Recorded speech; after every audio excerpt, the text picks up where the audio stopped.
And because you are not getting to that point, you begin to feel dejected. Why am I like this? Why am I looking this way? Sometimes I see, even females, you see someone that, oh, I like the way this person, you follow up this person. And the way the person is dressing, you want to dress like that. You want to have those kind of, fanciful flash. It's good to dress well. But you are living in a world where you don't have that finance.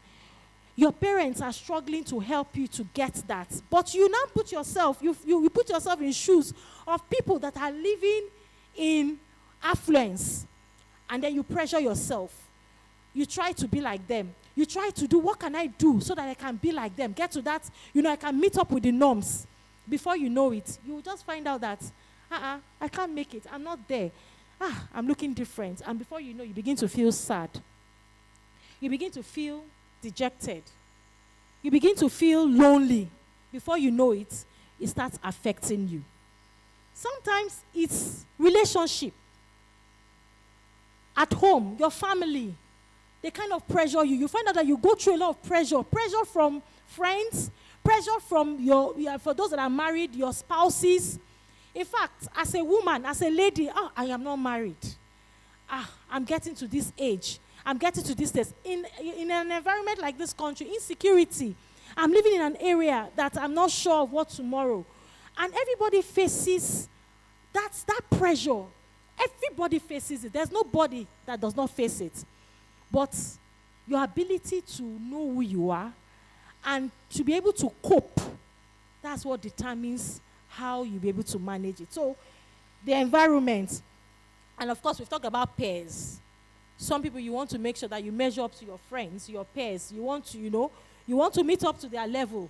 You want to make sure that, yes, we are a match, Before you know it, you start overburdening yourself. You're pressuring yourself beyond your capability. The moment you start pushing yourself to do what your normal person cannot do, you are gradually degrading yourself. And before you know it, you begin to fall into stress. And once your body begins to get stressed, if you're not careful, you begin to have mental illness. Then, another factor that can affect your mental health is your lifestyle. What do you eat? What kind of food do you eat? We can't talk enough about food. I'm sure you must have heard a lot of talk, someone talking about food. Eating healthy.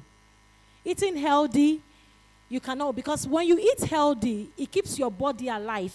It keeps your body, you find out that you can regenerate yourself. Have you ever how many of you have come back from either school or work?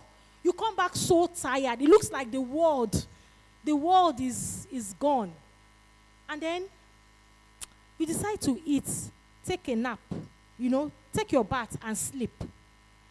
And by the time you wake up next morning, it's as if you never had that kind of experience before. Have you ever had that experience? Good. Why? Because the body has mechanisms to cope with stress. But you know what?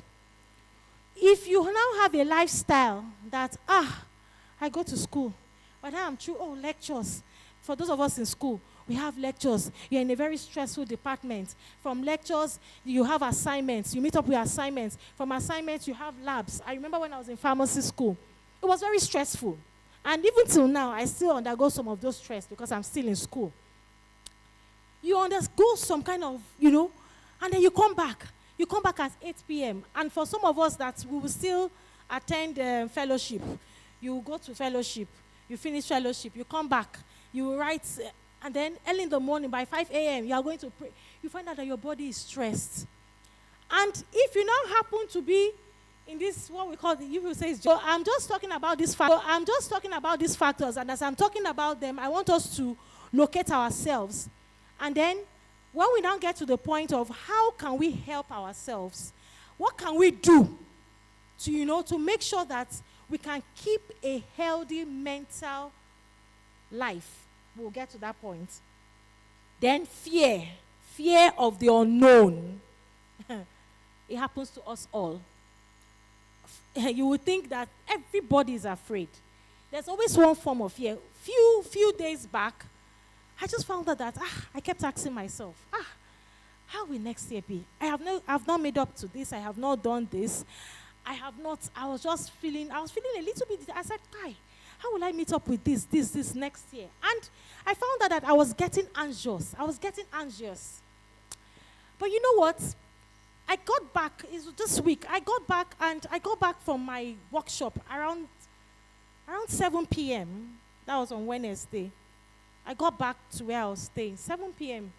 And I was tired. And at that point in my sister's house, they were having their prayer night around 9. At some point, I thought, should I sleep? I am stressed. I need rest.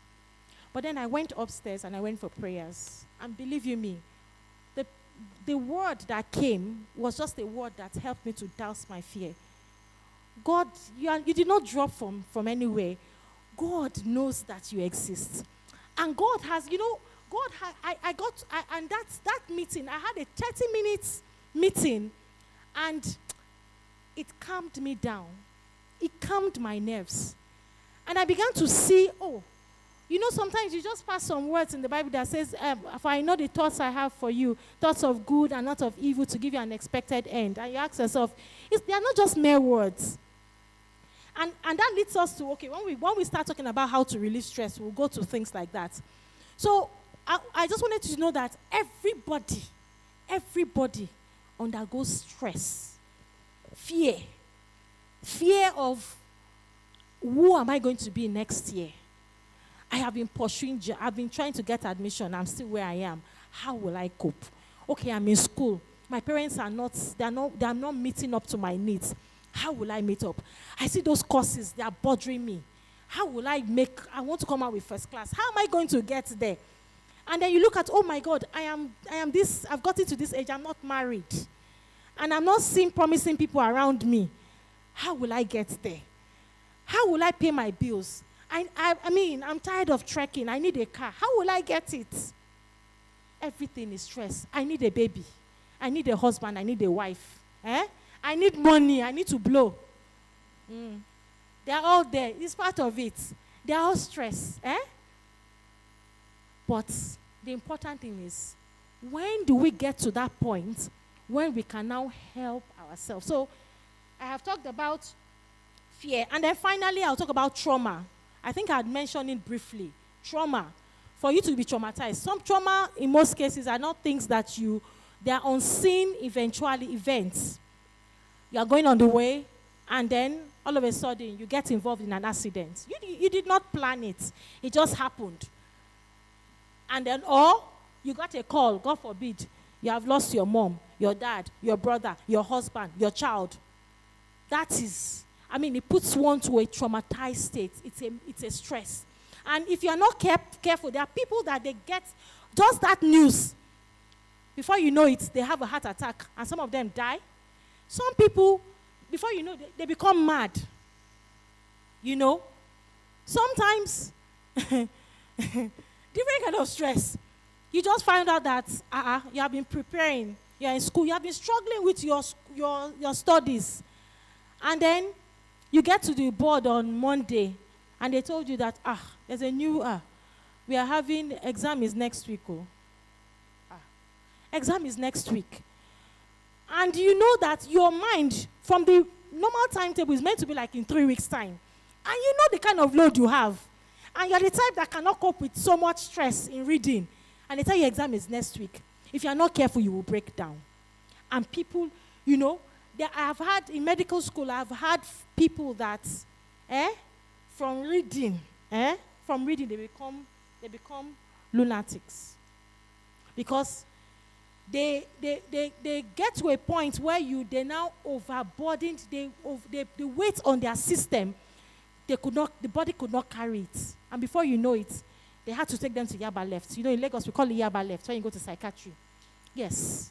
From student to Yaba Left. Why? They could not cope with the level of stress in medical school. So what are you going through? So these are, I think I've talked about. So these are some of the factors. I don't want to talk so much because I have limited time. But from this session, before I move to the next session, can anybody Can I have like 3, 4, maybe just suggestion? Has anybody, can we identify different stressors, factors that can lead to stress, and that maybe you have even faced? Can anybody just talk about it? Just 1 minute or 1 second, 1 minute. Based on what we have talked about. Are we all following? I hope I am clear enough. Yes, please go.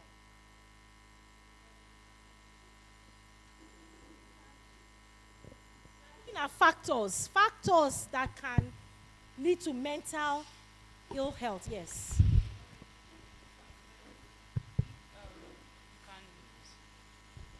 Mention any other factor. I think for my own side, I have two. Can I mention any? Okay, I think one is relationship, and then the other one is family. When you are in a toxic relationship, you will not be able to cope with a lot of stress. Anything you are doing, you you begin to freak at any little thing. You freak, and then it can cause you will not even know you are emotional. You get to the stage in your relationship that you don't even know, you just feel okay, this toxicity is norms, is normal thing. Meanwhile it's not. When you now see other people that are enjoying relationship and theirs is cool and calm and all lovey cody, you'll be like, is this even normal? You yourself become toxic because of the kind of relationship. And then from family, when there is I don't want to use, okay, let me not say it's to me directly, because I don't have any other lady that is competing with me in my house. But my friend, they have 3 girls, 3 boys. Now this is something she's always crying to me. I even took her to my mom for counseling. When my mom was talking to her, my mom was crying. She was crying. Now in their family there is this favoritism, there is this comparison. They're always comparing them with this one. They're always favoring this person to this person. If she's in school, she will just break out and start crying. And then she hardly talks about it. She's been my friend for over 3 years before I could know. So I feel family relationship, this is just one aspect of family. Okay. Yeah. Thank you. Thank you. Is there any other different? Okay. Manuela. It's a discussion. No, we are not. It's not something that I know better, but thank you. Praise the Lord. Hallelujah. Dear. So, one of the factors that I feel like is one of the major things that causes stress for us is we ourselves. Because I believe that a lot of people put so much pressure on themselves for no reason. Because, like, I have a lot of friends, when they are speaking with me, they are always overthinking this, overthinking that, putting unnecessary pressure on themselves. And in my opinion, all those things are not necessary. I think there's something I usually do whenever I feel like, okay, I'm stressed. Maybe I have something to meet up, a deadline to meet up with or something. I always try to imagine after that, because there would always be something after that that will not take my life. So I just believe that, okay, after all of this thing will still pass. I will still later I will still smile, I will still be happy. If I have, like, maybe I'm having issues with friendships or anything, I always try to, think beyond that. So I feel like people should adopt that habit. If you feel like you are overstressing yourself, just think All right. beyond this. There's always something Thank better. you. Thank you. So, thank you. We are even, in fact, as if she's moving into my next phase, and that's why I wanted to just get those factors. We are getting there. Good.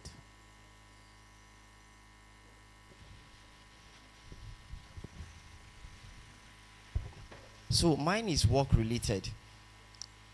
So there is this place I used to work, and we deal with targets. We deal with targets. So everybody, you have so targets. You bring so amount. You bring so amount. I mean, in terms of businesses and all of that. Then there is this time when we have monthly reviews, and monthly reviews, they will bring figures. Your name, your figure. Your name, your figure. So there are month in performers, month in, month out performance. These guys are always there. They're always delivering. But you, when they reach your name, there is so especially when they use a chart, a chart is just whether the bar chart or the other chart. Everybody's own is up, or this thing, your own is showing red, red, red, red. So first month they'll say, okay, he's just starting. Second month, okay, you should catch up by next month. Third month, fourth month, they'll start asking you, what are you doing? What's your problem? Do you get? So once that month reaches for the monthly review, your heart will start beating. Your heart will start beating. It was something that it was not difficult. I mean, it was difficult to cope with. Very, very difficult. Okay. And it was not a good experience. Thank you. Thank you for that, for those, thank you.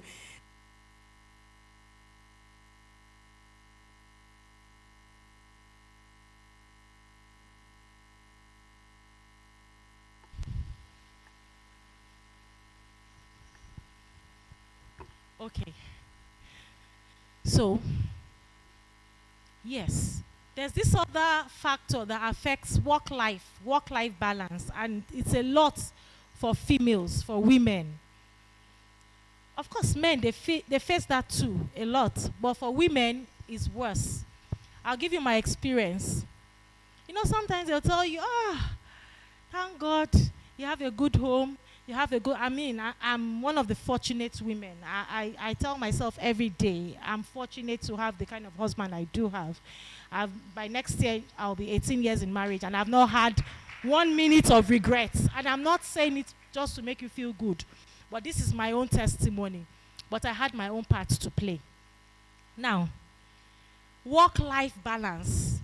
As a woman in career, the stress, if you are not able to cope with stress, you will either break out or you will just be sad. Because there are times when you get to the office and you've prepared your whole plan. You've prepared your work plan. This is what I'm going to do for the week. And then you get a call. Someone is not feeling fine. Or as you get home, you see there's someone that has temperature. You see everything you have planned. That's where it ends. That is where it ends. You will stop it. There are times where I've prepared because I've worked in the research lab for a long while. So, and the way my work is, it's not the type that you just come to the desk and work.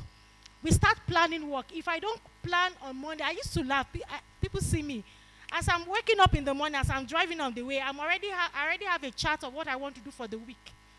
I'm planning. I'm going to prepare this media. I'm going to inoculate this microorganism. I'm going to do this. I'm going to do that. And it starts from Monday. If I miss Monday, Tuesday, because I will prepare on Monday, on Tuesday, I will do my normal screening. On Wednesday, I'll take results and go to the next screening. So most times it's Friday that I'm not really working much because I'm just taking results. And then you have started on Monday, Tuesday. By the time you come back on Tuesday evening, your daughter is sick. Everything just spoils. And you will start over. And then you need to meet up. Because for us, the pressure it's not the pressure for my own kind of work. Nobody is going to tell you, your boss, you did not do this. Nobody is pushing you.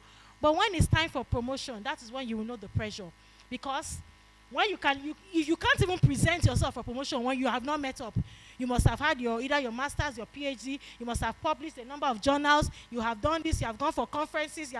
How do you do that when you have children? And then you have to cope up. And you have to take them to school runs and all that. So sometimes you'll be looking at look at this person. My husband will say, don't compare. Why are you comparing yourself with this person? She's not married. She's not this. You'll be making me see. I'm like, I would have gotten to this point. So we all have pressure. So I think we have dealt so much with different factors. So now, and we have started talking about those things that can help us to identify. I don't know why it's echoing. Is it? Yes. Okay. I'll just go on.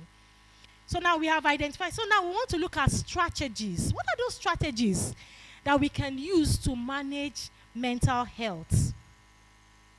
One of the first things you will see is mindfulness. They call it mindfulness meditation. Positive thinking. See, if you do not tell yourself that I am this, and this is me, and this is where I am going to, and I am ruling my world, look, you will have a lot of problems. I remember then in school, pharmacy school is one of the most stressful schools. In fact, you can ask anybody, because we have so much courses, unlike, so many courses, and you have to cope. Sorry. Okay, let me bring it down. Now, you have so many courses that you have to meet up with. And most times you just find out that you are feeling stressed.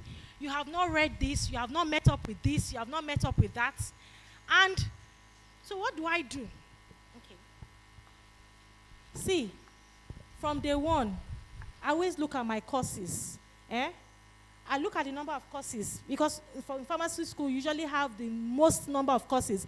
Where other courses are maybe having, in a semester, they have maximum of 12 units, 24 units. Pharmacy will be having 36, and it's allowed. It's the only faculty that they allow beyond the normal school level of units. So you are doing like 12 courses in one semester, and they'll tell you it's 1 unit course. 1 unit course, you have 5 lecturers taking 1 unit course. You know that 1 unit course is not the kind of 1 unit course.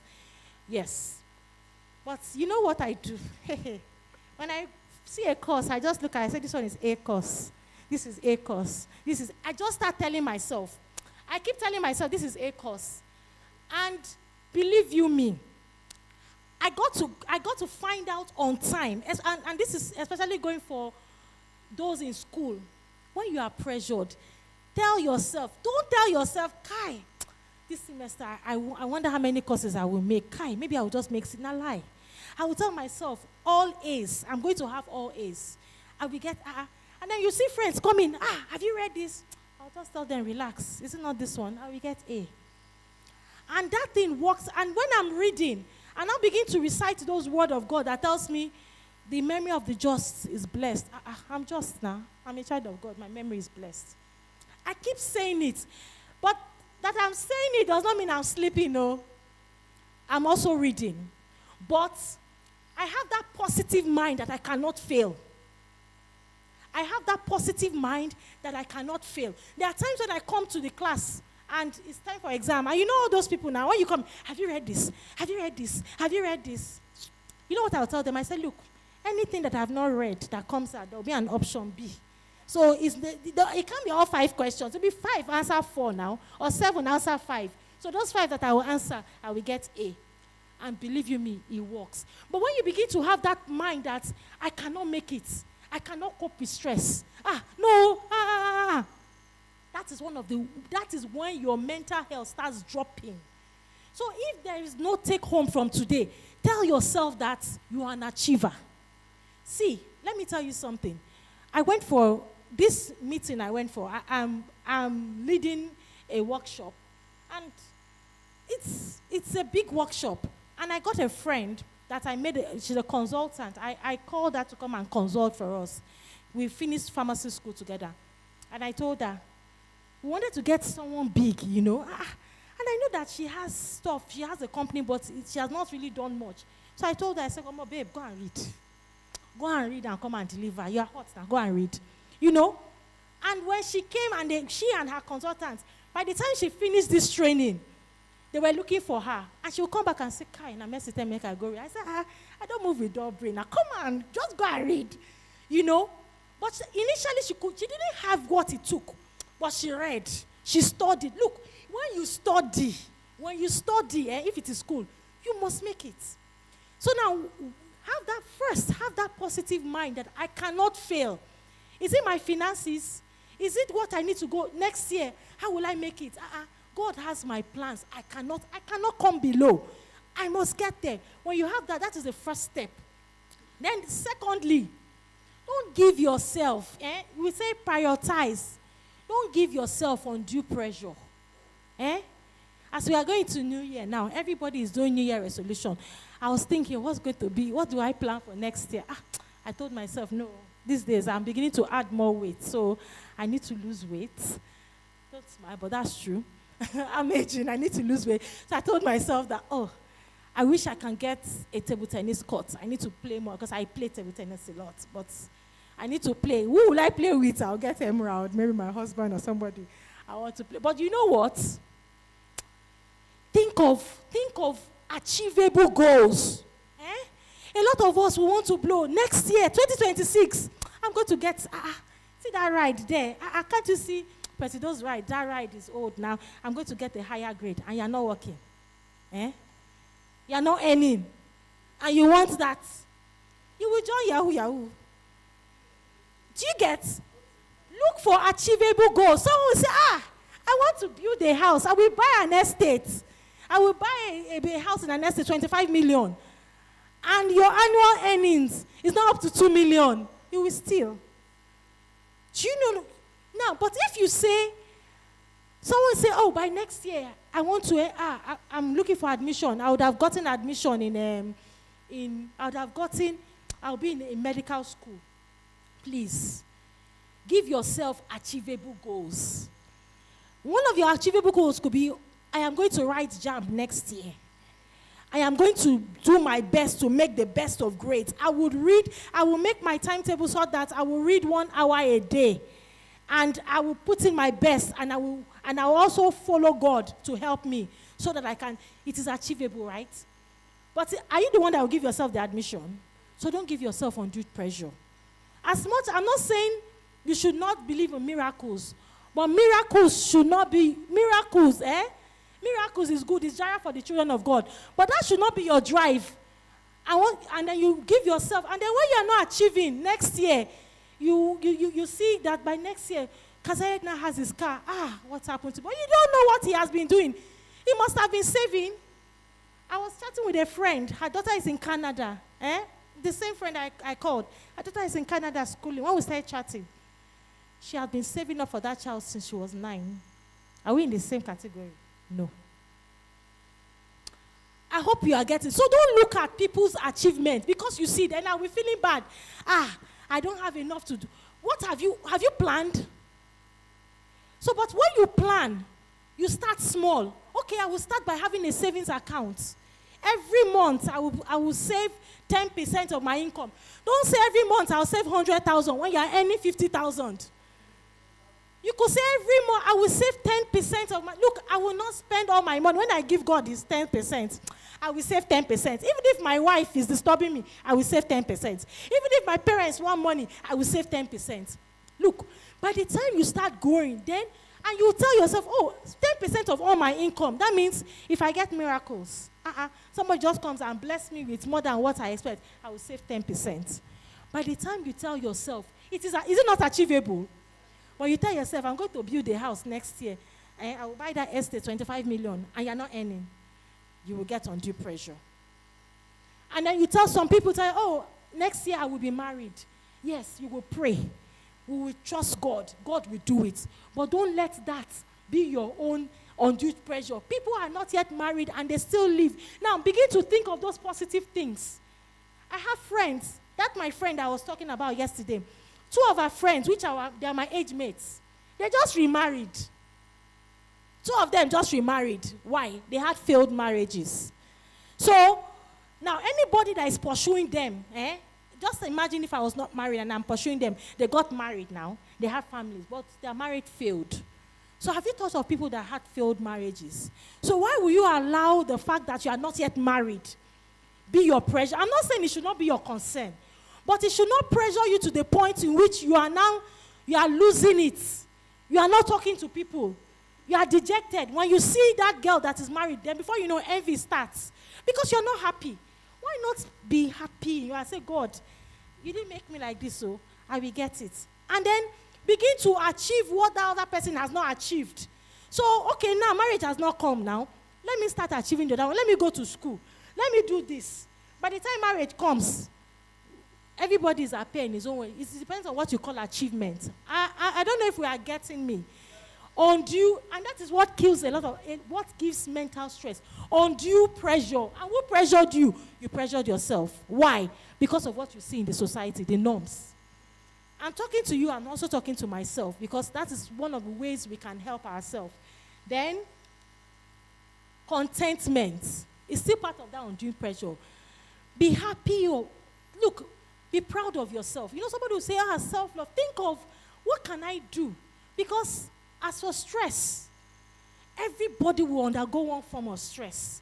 And the stress is in different levels. But your ability to be able to manage and cope and to move on is what keeps you healthy. So, what are those other tips you can do to help your stress? Rest well. Sleep. Sleep.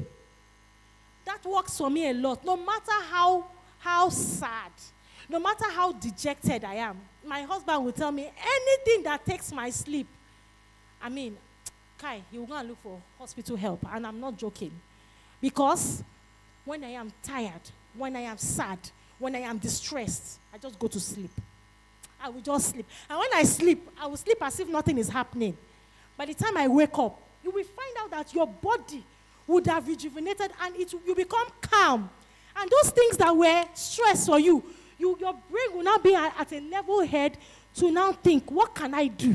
How can I cope with it? You must learn to rest, though. Not the kind of sleep that you sleep and your phone will be on. And you are waking up 2 minutes later. Have I blown? Have I made that thing? Has it come? When you want to sleep, sleep. When you wake up, you continue. Are we all following? Good. Then, so it's still the same time management and prioritization. It happens to a lot of us, especially when you're in career, you're in school. You must learn, develop the habit of having a day to-do list. Always try to do a to-do list, as small as it is. When you start your day, after you have prayed, ask yourself, what do I want to do today? Take 5, you might think it's stressful, and I'm talking for myself too. But that 10 minutes, you will tell yourself, what am I having today? I have this lecture. I'm going to work. I'm doing this. Put it down. Then ask yourself, what are those things that I want to do, I would like to achieve? What are those tasks that I'm supposed to meet up? Then put it down. Then try, and we have talked about giving yourself unnecessary tasks. Put the task that is doable. Then try to sometimes you are carried away. You continue with one and you leave the other, and then you begin to have problem. Once in a while, reflect. What else do I have today? I've given this in too much time. Let me just give this one, even if it's 10 minutes. Try it, and then at the end of the day, before you sleep, after you have prayed or before you pray, reflect. What did I do today? What was on my to-do list? What have I not done? And then don't kill yourself. I was supposed to do this. I didn't do it though. And then it's like, because I'm making money. Good. Play your game, make your money. But after money, when you get, how much money do you get and what next? What if that company closes down, what do you have that you can say is your take home? See, there are young people that are making waves in the society, not because they are smarter than you, but because they are planning.